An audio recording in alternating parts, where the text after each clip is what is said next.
시편 성경 강해 104편입니다. 창조의 권위 첫째 대지 우주 창조에 나타난 하나님의 권위 1절에서 9절 둘째 지상 만물에 나타난 하나님의 은택 10절에서 24절 셋째 바다에 나타난 하나님의 섭리 25절에서 29절 넷째 여호와의 행사로 인하여 즐거워할 것 30절에서 35절입니다. 1절 내 영혼아 여호와를 송축하라. 여호와 나의 하나님이여 주는 심히 광대하시며 존귀와 권위를 입으셨나이다. 여호와의 위대하심을 발견한 자는 여호와를 송축하며 여호와를 자랑하지 않을 수 없습니다. 주는 심히 광대하시며 존귀와 권위를 입으셨나이다. 끝없는 우주와 무수한 별들을 창조하신 하나님은 광대하시며 존귀와 권위가 무한하십니다. 그 위엄과 존귀와 광대하심을 찬송하지 않을 수 없습니다. 2절 주께서 옷을 입은같이 빛을 입으시며 하늘을 휘장같이 치시며 요한일서 1장 5절에 우리가 저에게서 듣고 너희에게 전한 소식이 이것이니 곧 하나님은 빛이시라 그에게는 어두움이 조금도 없으시니라 고 했습니다. 또한 하나님께서 천지 만물을 창조하신 때에 제일 먼저 빛을 창조하셨습니다. 하나님은 빛이시며 또 영적 빛 가운데 계십니다. 그러므로 하나님의 나라는 밝고 명랑하며 털끝만치도 어두운 곳이 없습니다. 하늘을 휘장같이 치시며 하나님께서 우주 공간을 만드신 것을 가리킵니다. 하늘을 쳐다보면 휘장을 친 것처럼 보입니다. 3절 물에 자기 누각의 들보를 얹으시며 구름으로 자기 수레를 삼으시고 바람 날개로 다니시며 바람으로 자기 사자를 삼으시며 화염으로 자기 사역자를 삼으시며 이것은 하나님의 높고 위대하심에 대한 시적 표현입니다. 물에 자기 누각의 들보를 얹으시며 물은 구름을 가리키는 것으로 하나님의 보좌는 구름 위 높은 하늘에 있다는 것입니다. 구름으로 자기 수레를 삼으시고 바람 날개로 다니시며 하나님은 구름과 바람 사이에 계시며 그것들을 이용하여 역사하신다는 것입니다. 바람으로 자기 사자를 삼으시며 하나님께서 바람을 통해서 만산 초목을 자라게도 하시고 구원과 심판도 하십니다. 엘리야는 회리바람을 타고 승천했고 요나는 큰 풍랑으로 인하여 고기 뱃속에 들어가 회개하였습니다. 화염은 번개를 가리킵니다. 하나님은 구름, 바람, 번개를 창조하셨으며 그것들을 통해서 당신의 능력을 나타내시고 당신의 구원 역사에 이용하십니다. 5절 땅에 기초를 두사 영원히 요동치 않게 하셨나이다. 하나님께서 땅을 영원히 요동치 않도록 든든하게 창조했다는 것입니다. 지표면은 천변지로 인하여 작은 변동은 있어도 땅의 근본은 결코 요동하지 않습니다. 이것은 하나님께서 지혜와 능력으로 창조하셨기 때문입니다. 공중에 떠있는 지구가 그렇게 견고한 것은 참으로 심려막측합니다. 6절 옷으로 덮음같이 땅을 바다로 덮으심에 물이 산들 위에 섰더니 주의 견책을 인하여 도망하며 주의 우레소리를 인하여 빨리 가서 주의 정하신 초소에 이르렀고 산은 오르고 골짜기는 내려갔나이다. 이것은 하나님의 창조 사역의 셋째 날을 노래한 것입니다. 물이 산들 위에 섰더니 창조할 때 산들도 다 물에 잠겨 있었다는 것입니다. 그런데 하나님의 명령에 의하여 물은 한 곳에 모여 바다가 되었고 육지와 산들이 드러났습니다. 노아 홍수 때에도 물에 모든 산이 잠겼었습니다. 9절 주께서 물의 경계를 정하여 넘치지 못하게 하시며 다시 돌아와 땅을 덮지 못하게 하셨나이다. 하나님께서 바닷물의 경계를 정하여 그 이상 육지로 올라오지 못하게 하셨습니다. 하나님께서 인력의 법칙을 만들어 물은 언제나 깊은 곳에만 있게 하여 바다나 호수나 강물의 한계를 정했습니다. 10절 여호와께서 샘으로 골짜기에서 솟아나게 하시고 산 사이에 흐르게 하사 들의 각 짐승에게 마시우시니 들나귀들도 해가라며 공중의 새들이 그 가에서 깃들이며 나뭇가지 사이에서 소리를 바라는도다. 하나님께서 평지나 산에 샘물이 나게 하사 사람이나 산에 사는 들짐승들까지 그 물을 마시며 살게 했습니다. 높은 산에 올라가도 거기에 샘이 있습니다.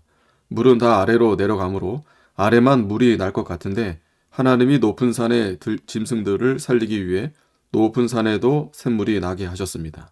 얼마나 자비하신 하나님이십니까? 13절 저가 그 누각에서 산에 물을 주시니 주의 행사가 결과가 땅에 풍족하도다. 저가 가축을 위한 풀과 사람의 소용을 위한 채소를 자라게 하시며 땅에서 식물이 나게 하시고. 누각은 하나님이 계신 높은 곳을 상징합니다. 하나님께서 높은 하늘에 계시면서 땅에 급속히 비를 내려 땅의 만물이 소성하게 하시고 결실하게 하셔서 사람이나 모든 동물이 먹고 살게 하십니다. 15절 사람의 마음을 기쁘게 하는 포도주와 사람의 얼굴을 윤택케 하는 기름과 사람의 마음을 힘있게 하는 양식을 주었도다. 하나님께서 우순 풍조로 모든 사람과 가축을 위하여 식물을 풍성히 주십니다. 포도와 기름과 곡식은 사람을 기쁘게 하고 윤택케 하고 힘있게 합니다. 여기에 대한 신령한 뜻은 하나님께서 성도에게 신령한 은혜와 진리를 주셔서 생명의 역사가 일어나게 하시고 영적 힘을 얻게 하신다는 것입니다. 16절 여호와의 나무가 우택에 흡족하며 곧 그의 심으신 레바논 백향목이로다. 가나안 땅에도 하나님이 비를 내려주시고 레바논 백향목에도 비를 내려 그 나무가 잘 자라게 만들어 주신다는 것입니다. 하나님은 의로운 자뿐 아니라 불의한 자에게도 비를 내려주십니다. 17절 새들이 그 속에 기칠 들이며 학은 잣나무로 집을 삼는도다. 높은 산들은 사냥을 위함이요 바위는 너구리의 피난처로다. 하나님께서는 하찮은 동물들도 세밀하게 돌봐주신다는 것입니다.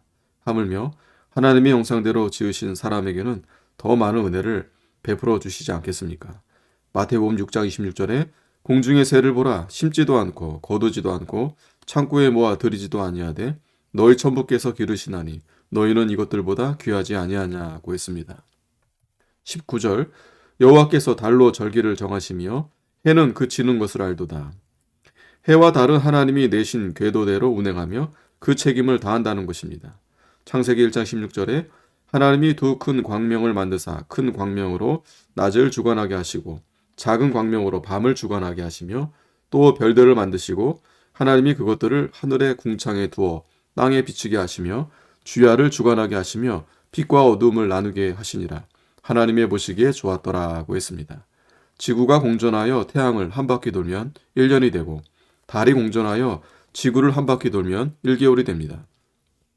또 지구가 자전하여 한 바퀴 돌면 1일이 되는데 그것이 일정하게 운행되어 주야와 연한이 틀림없이 계속된다는 것입니다. 20절 주께서 흑암을 지어 밤이 되게 하시니 산림의 모든 짐승이 기어 나오나이다.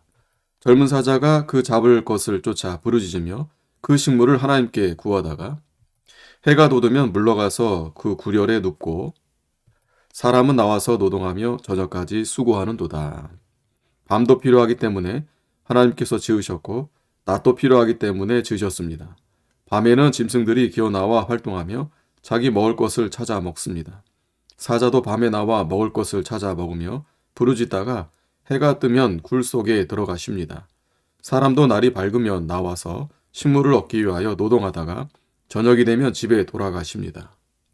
24절 여호와여 주의 하신 일이 어찌 그리 많은지요. 주께서 지혜로 저희를 다 지으셨으니 주의 부요가 땅에 가득하니이다.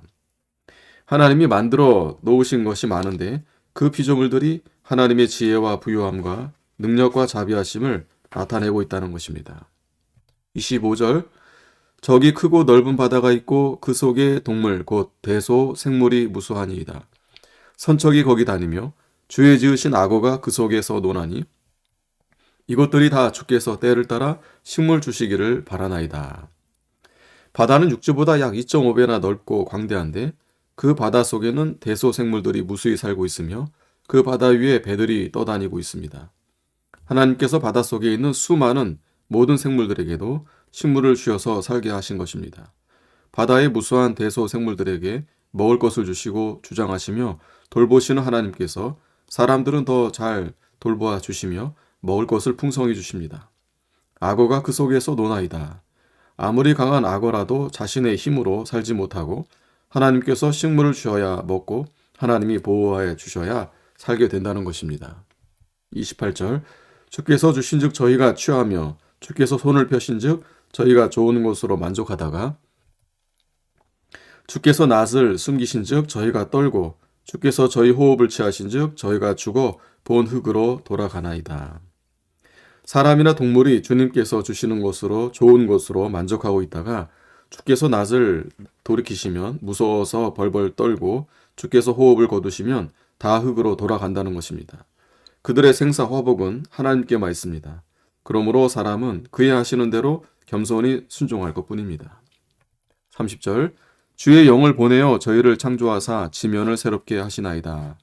지상 만물의 생성쇠멸도 하나님의 성령으로 간섭으로 된다는 것입니다. 이것은 또한 하나님께서 성령으로 성도의 영을 거듭나게 하시고 중생한 사람을 새롭게 하시고 중생한 성도를 통해서 만물을 구속하여 하나님께 영광을 돌리게 하실 것을 가리킵니다. 31절 여호와의 영광이 영원히 계속할지며 여호와는 자기 행사로 인하여 즐거워하실지로다. 사람은 잠깐 있다가 없어지나 여호와는 영원히 살아계시고 그가 이루신 구원의 세계는 영원히 계속된다는 것입니다. 그러므로 그의 행사는 완전하여 하나님 자신이 보시기에 아름답다는 것입니다. 32절 저가 땅을 보신즉 땅이 진동하며 산들에 접촉하신즉 연기가 바라도다. 나의 평생에 여호와께 노래하며 나의 생존한 동안 내 하나님을 찬양하리로다. 이는 지진이나 화산이 터지는 것을 가리키는데 이것도 다 하나님이 주관하신다는 것입니다. 그것들은 하나님의 심판에 대한 위험을 나타냅니다.